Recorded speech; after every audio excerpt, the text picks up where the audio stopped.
আমি এই যে এক বক্স পেঁয়াজ কেটে নিছি আর কাঁচামরিচ কেটে রাখছি। এটা আমি এখন ফ্রিজে রেখে দিব। এটা ডিপে সংরক্ষণ করলে বেশ আমি 3-4 দিন আমার চলে যাবে। আর এখন যাব আমি অনেকগুলো কাপড় ভিজাইছি, ওগুলো ধুয়ে দিব।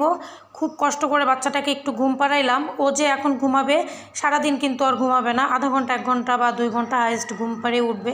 কিন্তু আমার সেই সুযোগ নাই যে ওর সাথে আমি একটু ঘুমাবো, আমার অনেক কাজ আছে। এই তো আমি বাথরুমে এতগুলো কাপড় ভিজাই রাখছি, একদম ফুল 2 বালতি। বেডশিট, তারপরে বারান্দার কিছু পর্দা, এগুলো ভীষণ নোংরা হয়ে গেছিলো।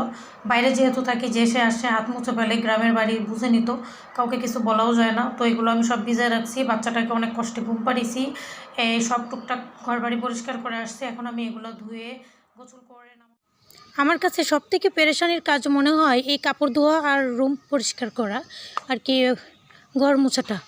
তো যাক, অনেক কাপড় চোপড় ধুয়ে দিয়েছি।